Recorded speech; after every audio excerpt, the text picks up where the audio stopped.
So, you want to save the world with clean energy? Make money doing it? Confused about the economic and technical realities of residential and commercial solar, batteries, heat pumps, EVs? Want the real-world scoop on new energy technologies, not manufacturer hype? Then tune in to the Weekly Energy Show, hosted by Barry Cinnamon. Insights from Barry's 40-plus years in the solar and energy industry will help you understand the future ways we'll generate and consume energy. And now, here's Barry.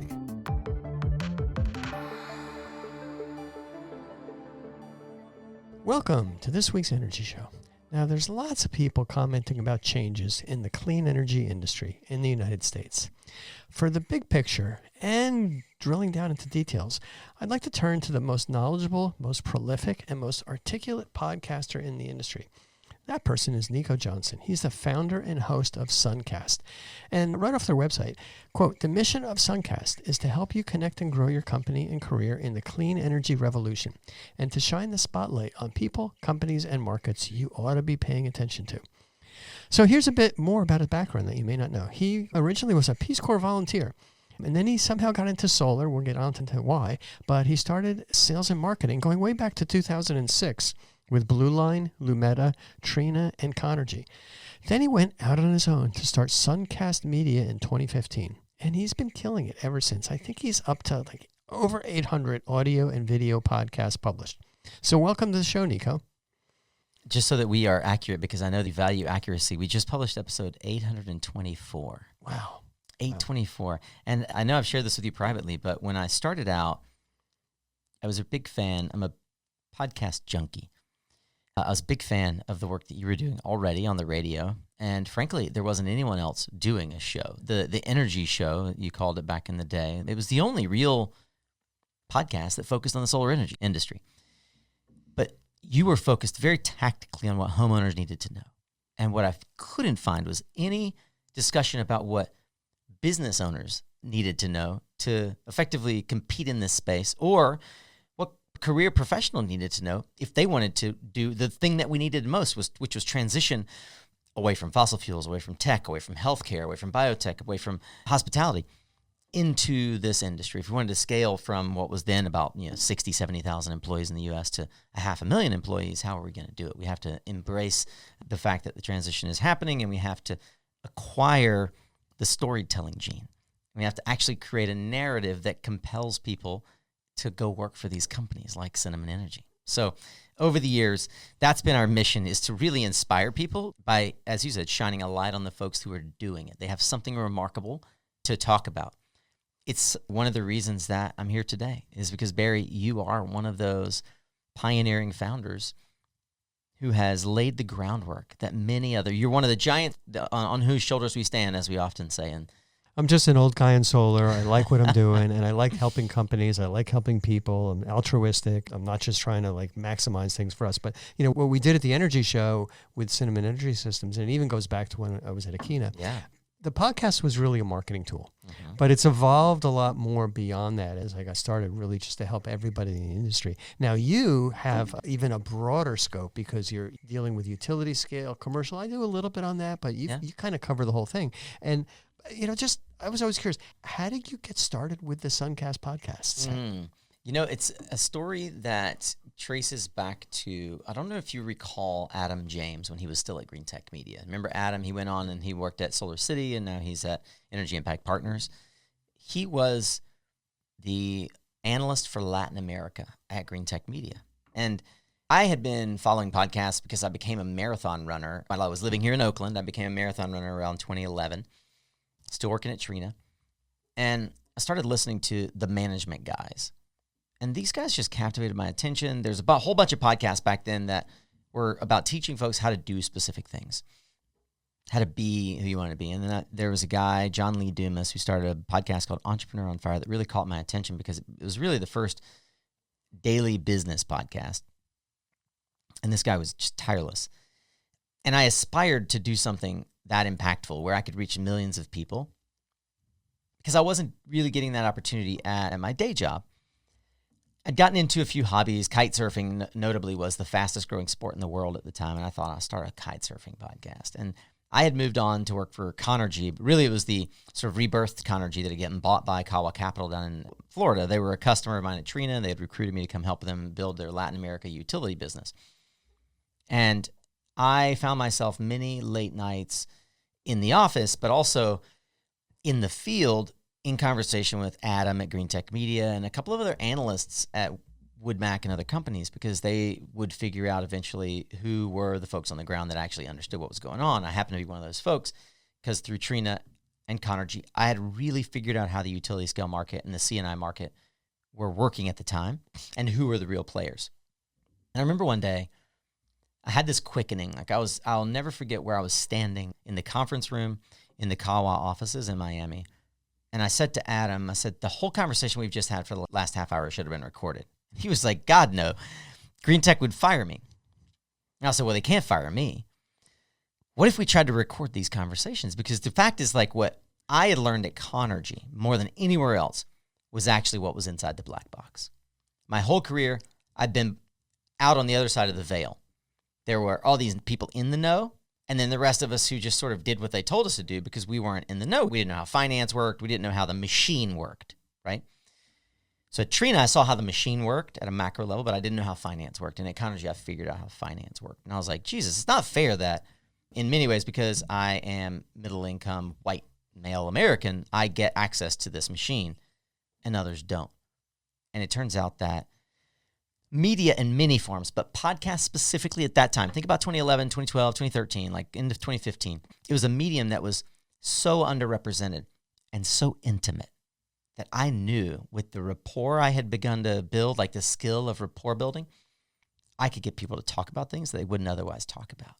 And if you listen all the way back to the very first episode, with the exception of the first episode I actually launched, it was the Latin America Solar Report. I literally was just hijacking Adam's report that he would put out from Green Tech Media and basically broadcast it. And I was like, this is a genius idea.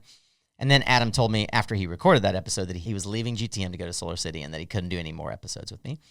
So I interviewed Marco Garcia at Nextracker. I interviewed a handful of other like folks that I knew in Latin American market. It stayed in the Latin American market, but I realized pretty early on there was a great storytelling medium where I could pull back the veil. And so from episode 2 onward, as I started to sort of get this rhythm of what am I doing here, I said, we pull back the veil so that you can see what really happens inside the industry. You can decide where you're going to put your effort and build your legacy.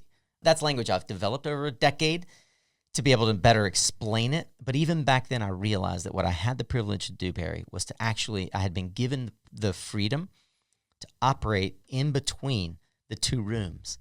And I could literally pull back the veil and say, this is what actually happens inside. And these people were giving me so much trust that many of those first 30, 40, 50 episodes, the guests would come back and say, I've never had an experience like that. Can I please get a copy of it so I can share it with my children? Because we went so deep about my history, my background, et cetera, that this tells my story in a more complete way. Thank you for doing that. So, Barry, one of my big regrets is that I didn't get you into that canon of pioneers early enough. And here we are at episode 825. 8 something by the time it publishes this one on SunCast. But I'm glad that we've developed a relationship over the years where, despite having been a competitor of mine really early in my career, long before I started a podcast, I've grown to admire you and respect the work that you do. Well, you've kind of taken it many steps beyond, just this ordinary audio podcast. Yeah. So, I mean, you have an operation doing this stuff. You're doing, we've got 2-camera video shoot over here. Yeah. You got production team, the whole thing. So tell us a little bit about the operation, pulling the veil back. What's going on at SunCast Media? Sure. So I realized in 2018 that I didn't know what I was doing. And I was taking consulting agreements to pay the bills. And InPhase was our first formal sponsor. CPS was another sponsor shortly after that. And companies were saying, hey, you've got a great audience. We're getting thousands of downloads an episode. People are recognizing that it's not just listeners, it's decision makers in the industry who have influence, who have pull. I'm getting people like Jigger at Shaw and Dan Sugar and, Sheldon Kimber, like vocal leaders who've actually like built and sold companies, and they could see that I had access. And several folks came to me and they counseled me and said, you really got to figure out how to productize this, or you're just going to stay a consultant with a side hustle of a podcast. And I said, time I really wish GPT had been around. I said, Google. how to productize business. Like, what does that mean? And I've had a number of mentors come along through the years. Neil Dykman was so generous to teach me. Yeah, Neil's a fountain of He's information. a dynamo. Just slow him down. Yeah, it's hard to slow him down. Yeah. So Neil, for those who don't know, he started cleantech.org. And I'm going to do an episode with Neil to explain all of that. But cleantech.org was the original clean tech blog. And this guy figured out how to leverage other people's brain power to power a storytelling machine. And so Neil Dykman was very generous, and he explained the media model. Do you want me to explain to you what he told me? Yeah, definitely. So at the time, I was doing interviews, and I was trying to figure out how the event space worked. And I didn't really have a data model or anything like that, but I knew that there was like a community element to it. And I kind of had the sense that there was a three-legged stool kind of model. He pulled back the veil for me. He said, Nico, here's how media works. And you can test this against any media company anywhere in the world right now.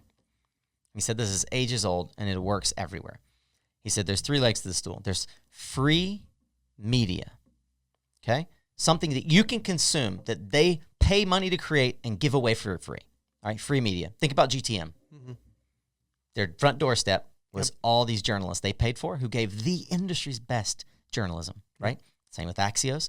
Now, a lot of them have like a paywall, or they'll give you 1 or 2 articles or whatever, right? But free media, free content is a cornerstone of media, right? I'll never forget to that end. I went to CERAWeek, which is like the Davos of energy, not clean. It's literally like the heartbeat of oil and gas. And CNN was there, the CBS was there, and they were not being paid a penny by CERAWeek because they have a machine that recognizes how to monetize free content, right? Reuters called me and said, hey, we see what you're doing with RE+. Can you come do like a couple of interviews at our Reuters hydrogen conference? And I was like, yeah, sure. Here's the model. We do this and we do a revenue share and it works. And they were like, you want us to pay you? No, thanks. CBS is also going to be there and they don't ask us for money. I was like, oh God, this isn't working. So fast forward, I had this conversation with Neil and Neil's like, you got it wrong. Content is free. And then there's a directory. So let's call directory. I break directory down into 3 different buckets, but what directory is access to proprietary knowledge, okay? So I could break down any of the free content into deeper dive content, right? Green Tech Media had a whole research team. That's what WoodMac bought. The value of GTM for WoodMac was not the 100,000 visitors to the website a day. It was not the 50,000 plus email list. It was the data and the research. And it turns out, the podcast team, right? So GTM had this deep data team that Shale ran that made bukus of money for them, right? So the third leg is going to be obvious when I tell you, you're like, oh, of course, that makes sense. In a minute, if you can guess what the third leg is, just looking at the GTM model, thinking about what's missing from what I've told you. But if we think about directory is access to knowledge. Okay, I don't have a research team. I don't have a data team. I don't even have access to data. I'm not calling thousands of companies asking. I could be. That's what Ohm Analytics does, right? They did a brilliant model doing that. Okay. But I have access to community. I have access. The reason that 70 people show up to a dinner that I host the day before RE Plus starts is because I have access to people they don't. You've got eyeballs. I have eyeballs. And right? ears. And I have ears. And I have influence. So that's like what used to be directory, which was the D, which was the leg of the stool, that is sort of the legacy media leg of the stool. It was content, directory, and one more leg. Directory is community. It is, I know how to call this guy's phone number and you don't. If you join my community, GTM Squared, I'll give you deeper dive into this community of data, research, knowledge, people that I've built access to. Right, so it's access. I kind of look at this one as access, okay? What do you think the third leg of the stool is? Advertising. No, so you can monetize any of these with advertising. Okay. You can monetize content, the free content with advertising. That every website does that. All right, try again. I don't know. Okay, think about GTM's model. How do they reinforce their journalistic content and research and data? How do they bring people together and reinforce that in a flywheel? Conferences. Events. Yep. Okay. So the 3 legs of the stool for any media company, and you can try this against every single company that's doing like traditional media play. Bloomberg is a great example of this. Okay. Content, which they can monetize. They have free content and they have paid content. Data, access, directory, right? Directory. and events. The events is the linchpin because it gets you in a real world environment where you see real people who rely on this data and these connections, and then you can sell them your stuff in person. And you can charge a lot of money for people to attend those events. Absolutely. So this is one of the pieces that's missing for our company right now. We've done the content piece, we've done the directory piece, and we're this year, I haven't actually announced it anywhere else, but I'll tell you first, and we're doing a SunCast Summit October 1st to 3rd, and it's exclusively for the top 100 CEOs in the industry. And it's a private invite-only gathering in Denver.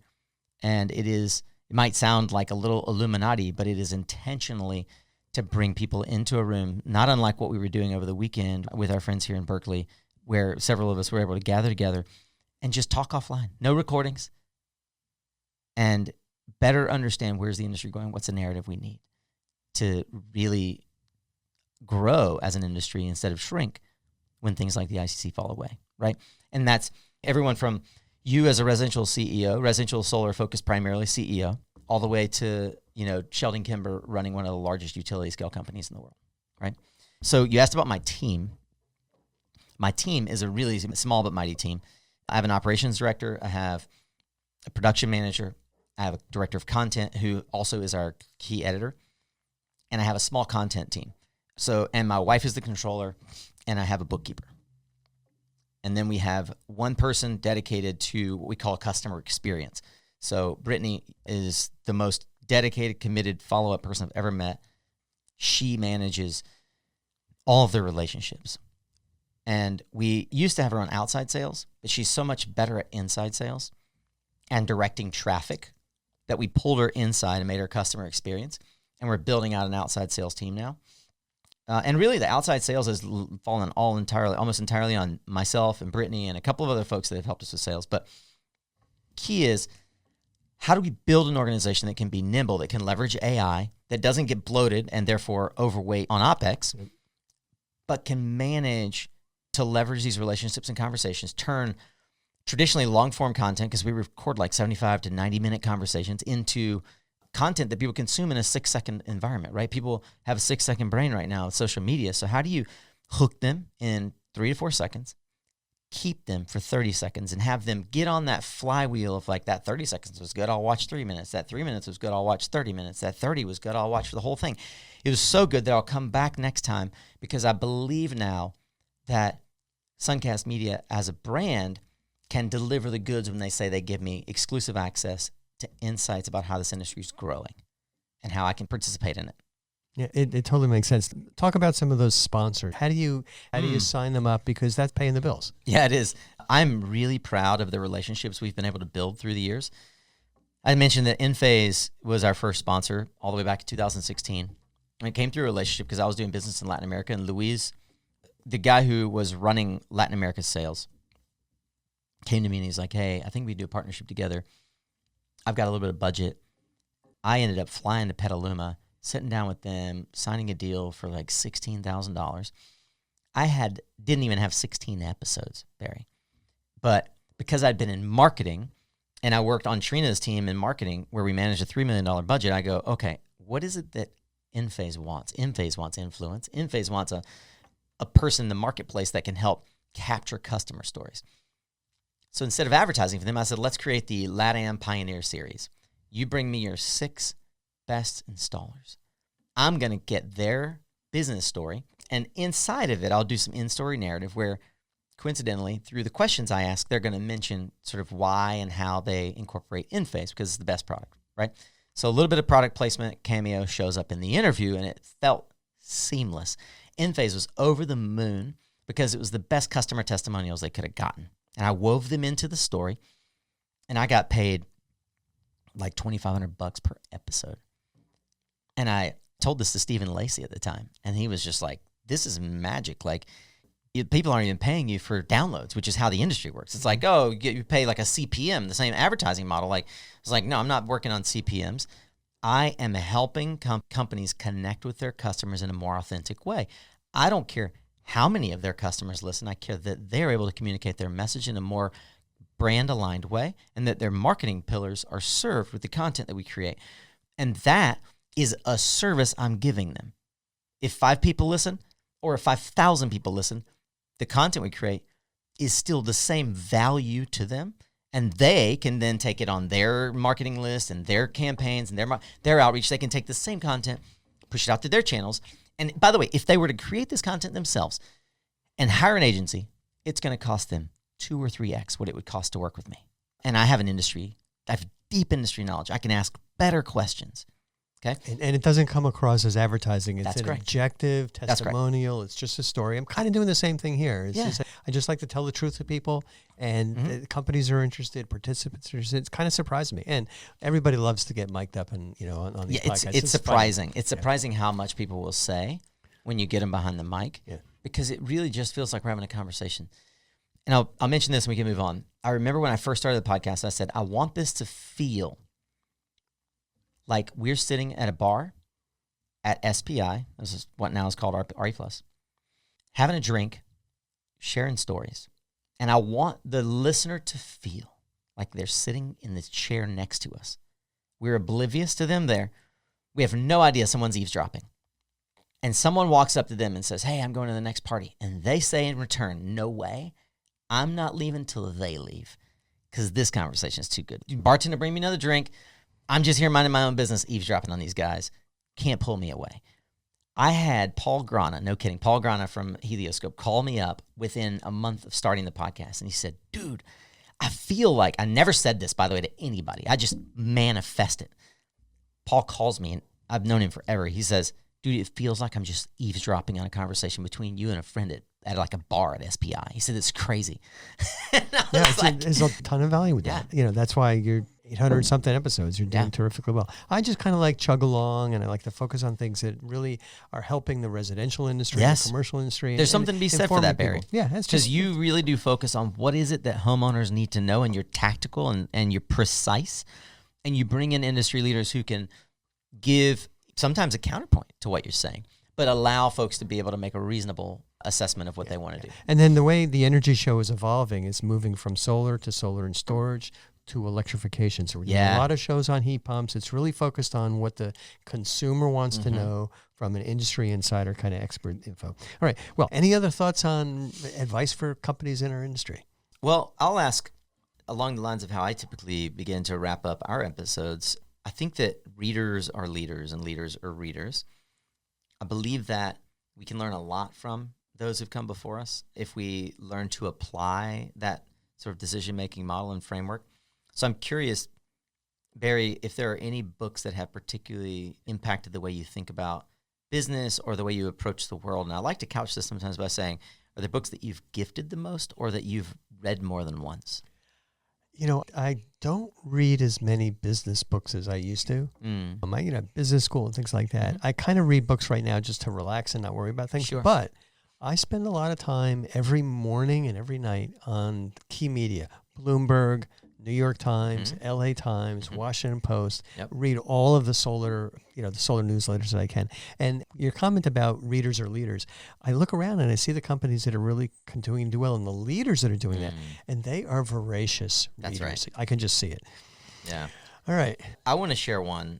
I was looking for the author, see if I can find it really quick, because I don't read books traditionally. I've actually been trying to get through a book on brand positioning. And I can't even remember the name of that book, but I'll probably link to that one. I've been reading a lot on how to sell and how to position your brand. But there's a book called All the Time in the World by Lisa Broderick and Don Miguel Ruiz. Now, Don Miguel Ruiz you might recognize as the guy who wrote The Four Agreements. And I like to recommend books that work on what's, between your ears more than what's between the margins on your balance sheet, because that's where it all originates. Oh, the book's called Sales Pitch by April Dunford. Everybody should read the book Sales Pitch by April Dunford. Thank you, Spencer Meeks, for making that recommendation. I'll pass that one along. But this book, All the Time in the World, in an era where we feel like we just don't have enough time, the reality is that we have all the time in the world. And that book lays out a lot of esoteric things about how we waste time, but we also can manufacture time. And then the third book that I would recommend is a book called, it's a guy named Matthew Dix, and So I'm looking at a book that thank you, Audible. I'm looking at a book by Matthew called Stories Sell, and he wrote a book called Story Worthy. And if you want the best primer I've ever read on how to tell a story, which is something that I've been told I'm naturally gifted at. So actually, like, that book just blew my mind. I was like, oh my gosh, I do that, but I don't do that. I do that, but I don't do that. It's great. Being able to, you've probably noticed that several times you ask me a question and I don't answer exactly. Always, this is what I say in politics, answer the question you want to answer, not the question you're asked. I learned that you have to really create imagery, especially in our medium, for people. Matthew Dix teaches that in such beautiful prose, and he gives great examples. So it turns out Matthew Dix was the Moth Story Hour Story Slam winner twice. And he went on to be a coach of how to do storytelling, and he wrote this book because he got tired of having to tell people all the pieces. He literally put everything in a book. It's called Storyworthy. And then he's got a book called Stories Sell that's following a Storyworthy. I'm actually about halfway through that one. Storyworthy is a brilliant book. So Storyworthy, and then the other one by April Dunford that I think I mentioned called Sell It, Sales Pitch, and then All the Time in the World. We have asked every guest for 830 episodes about what book they would recommend, with very rare exception. And we track it on SunCast, and we have a top 10. And I'd recommend folks go over there because every book you buy through our affiliate links helps pay for my kids' college. But it actually is a canon of work that my friend Daniel Deuce, he said, I buy every book that's recommended because I'm interviewing people he genuinely aspires to emulate, right? I think that's really important. That's one of the things that for me is the heartbeat of SunCast. I only bring people on, Barry, like you, who have done something remarkable that is worthy of emulating, and they have something to say. Well, right back at you, Nico. Thank you. Because that's why you're such a great podcaster. You're fascinating to listen to. You're a great storyteller. You're a great interviewer. You dress for success, clearly, when you meet people in person. But that just really hats off to you, the way that you built SunCast Media. Now, let me ask a question. What do you do for fun? This is a Sunday, Father's Day. It is. We're both working. What do you do for fun? You know what's funny? I mean, my wife said to me, I was on the way here. It's Father's Day. I'm in California. I live in North Carolina, for anybody who doesn't know. And she said, you really enjoy this, don't you? And I was like, what? She said, these interviews. I said, well, yeah. And she said, you're really going to do a podcast? She said, this guy's as crazy as you are. And I said, he actually is. Just as crazy as I am. He believes that this is fun. He believes this is enjoyable. So I do this for fun. A. All right, B. I have 3 children who have tireless energy. Whether I like it or not, I jump on the trampoline every day. Every day. So my exercise used to be running. It used to be a lot. It's now trampoline.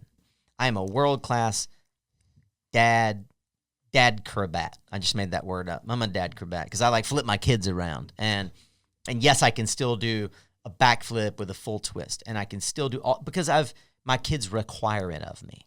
We also go camping, and I go rock climbing, and I kite surf. So I love adrenaline. I'm an adrenaline junkie. I used to surf a lot, but I don't live in California anymore. It's 4 hours to a good beach where I live. Outer Banks, which is epic. When I do go, it's kite surfing and surfing. But rock climbing has become my passion. Dear friend of mine, David Peñalva, in the industry, challenged me to get good enough to go climbing with him. And a week before RE Plus this past year, I got a chance to go actually rock climbing with him.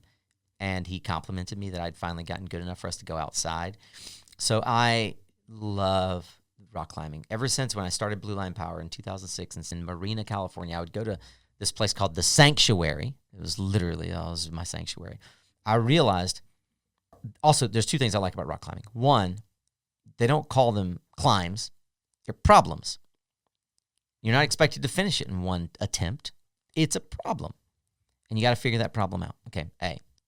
And I learned from Alex Honnold, who I had the privilege, thank you, Carrie Hayes, to interview Alex Honnold, that I learned that climbing is based on objectives. How's that for a business parlance, right? Climbers have objectives. So Alex had an objective when he went to Yellowstone. He planned for months. He didn't climb El Capitan with no ropes because on his first attempt. It was an objective. He spent years preparing for it. Every entrepreneur can appreciate that, right? I actually wish that everybody would go listen to that episode because it was so much deeper than just like me interviewing a rock climber. I really got into the psyche of Alex Honnold and how he thinks about business and why he created a nonprofit. But I rock climb because it is the only place where I can think about nothing else. My ADD brain can turn off, and I can only think about the next hold. I got to get there, and now I got to get there. And where are my feet? And where's my body and my hips? And how am I? And after 90 minutes of doing that, I feel more zen than any meditation I could ever attempt. Yeah. I just would love, for me, taking my kids camping, going hiking. And that's one of the things that, here, my wife isn't a big camper, but we go hiking all the time. Yeah. And even when the kids were 2 years old, 3 years old, I would carry them on my back. I had Same. some were walking. Yeah. And, we had a saying, there's a hike, but a hike is only over 5 miles. So, everything we went was at least 5 miles. And there was a lot of grumbling, but, and when they were young, now the kids are like, those are some of the best times ever. Yeah. And the best trip we ever went on as a family. Think about this. We went to some place called Phantom Ranch. And Phantom Ranch is at the bottom of the Grand Canyon. Whoa. And so you go to the Grand Canyon, and if you reserve 1 year in advance, you can reserve cabin spots at Phantom Ranch. Get out. And it is the best trip ever. Now, I'm saying that because there was a complete mutiny in my family. Everybody was ready to kill me. But it was 8 miles to go down on the Kaibab Trail, and we're tired. All the way down, the rangers are saying, if you aren't on the trail by 4:30 in the morning, you're going to die. And that got that up early in the morning. We stayed down there for 2 wonderful nights, plenty of food, and then we got up early in the morning, and it took us till 4:30 in the afternoon to get up. It's 10 miles up. Yeah. But the level of satisfaction to complete that trip was great. Now, my wife is still looking at those photos and saying I was ready to kill you. But if you can ever book that trip with your trip, Phantom Ranch at the bottom of the Grand Canyon. My father-in-law wants to whitewater raft the Colorado. Yep. Yeah. So I think that trip's going to happen. You got to make time for it. I got a chance to ask you when we did a walk around how and why you got in the solar industry. Are you interested in why I got in the industry? Yeah. Do you have time for it? Yeah, I do. It's one of the last questions. Okay. So I was in the music industry. More specifically, I was in the Christian music industry. I was raised a WASP, evangelical Southern Baptist family, South Carolina. Moved out to California. When I was in college, I knew I wanted to be in the music industry. Hell, when I was 2 years old, I knew I wanted to be in the music industry. I was standing on the stage in my church singing at 18 months old, 2 years old, 5, 10, 15. I always was on stage. There's no surprise to anybody in my family. I make a living on the microphone. And in fact, when I started SunCast, it was after years of saying, I will make a living with my voice. And in fact, as a salesperson, like we do anyway, like you use your voice to compel folks. So I went to the Peace Corps, and that was my breakup with the music industry. I was in grad school in Monterey, and I was doing this Master's International program. I went down to the Peace Corps. I came back for 1 semester. I had one last semester before I could get my MBA. And the summer before I went to Peace Corps, I worked for Celebration Concerts. John Robertson ran the largest concert promotion business for the Christian industry west of the Mississippi. Pretty much if you did a concert on the West Coast, John was a gatekeeper in the Christian industry. He ran a conference. He ran a 3-day festival. It was kind of like Lollapalooza for Christians. It's called Spirit West Coast. 100,000 people. All the top bands. Like if you listen to Caleb at all, those bands were all there. Like you name it. If they were a famous band from 99, from 98 to 2003, they were there. DC Talk, all of them, right? All the big bands. When I came back from the Peace Corps, after being the artist relations manager for Spirit West Coast, this is like in my mid-20s, the pinnacle. I was on path. Like I knew every artist relations manager of every major band in my Rolodex. Okay, like my path was paved, golden streets. I had an entrepreneurial class, Entrepreneur 101, grad school. Fred Kropp, my professor. He split us into 2 groups, 10 people each. And this guy walks in from a company that everyone will know in Monterey called the Monterey Jazz Festival. And I was like, done. I don't even care what the other group is. This is my group right here. Monterey Jazz Festival, layup, right? Listen to the guy talk. Everybody's kind of deciding what group they want to go to. Another guy walks in, Ed Bless, running a company called H2 Solutions out of Central California. And he was doing this thing called energy mapping. And he had this vision that solar was going to be ubiquitous and that we were going to integrate wind and hydrogen and natural gas. He had a nat gas car, like a compressed natural gas car, CNG, which I ended up driving for several years. He came in and he painted a picture of, I had just come back from the Peace Corps now. I had lived in a village where there was spotty electricity at best, almost no water, very poor families. And he painted a picture of developing this, what he called a developing nations kit, where solar could be deployed in emergencies to provide clean water and restoration services to communities in need all over the world.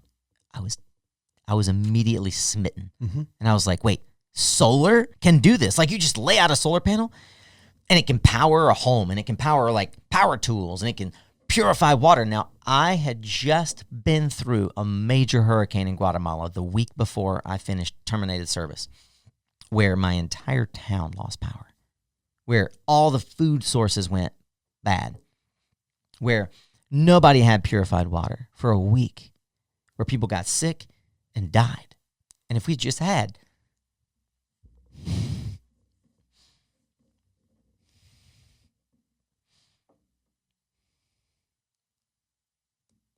and access to this technology would have saved people's lives. Yeah.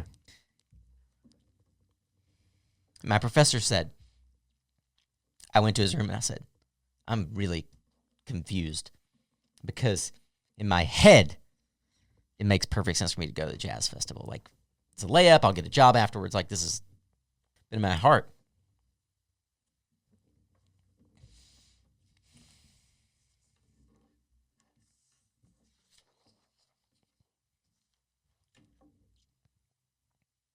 There's just something about clean energy that is like borderline righteous. Yeah, no, that's why I got into the industry, in college. Yeah. And this was in the middle of the Arab oil embargo. And Yeah. it just seemed to me like there's got to be a better way. Solar thermal was there. Yeah. But Nico, you encapsulate what I kind of look at the definition of people who are successful in the solar industry. You're on the media side, whether it's developing products, doing installations, helping sales and marketing. But there's a combination of intelligence, of work ethic, and the last is passion. Yeah. And it's the people who are passionate about this, that they just want to do the right thing, and that they will put their heads down and break through any brick wall. Yeah. And that's why we're going to continue to do well. That's exactly right. All right, so backing up a little bit, how can people get in touch with you at SunCast? Oh, it's really easy. Suncast.media is the easiest way to connect and find out like where you can listen to the show and all of our socials. But I'm very active on LinkedIn. I've been very fortunate over the last 15 years to get, about 2,000 followers a year. So 30,000-ish followers now on LinkedIn. I do respond actually more often to LinkedIn comments, messages than I do to emails. I'm terrible at emails. I would give somebody my email if I didn't like them. Because as Barry knows, it takes me a while to respond to emails. Really, suncast.media if folks are interested in how we can help them tell their story. And then LinkedIn if you just want to see how we help others tell their story, and or if you want to connect with me more directly. That's all the time we have on this first episode with Nico Johnson, host of SunCast. Thanks to all of our listeners for tuning in. And please tune into the second episode with Nico Johnson, which focuses on the challenges the solar industry is facing with changes to solar tax credits, tariffs, and state policies. And for more Energy Show episodes, please go to our website at energyshow.biz.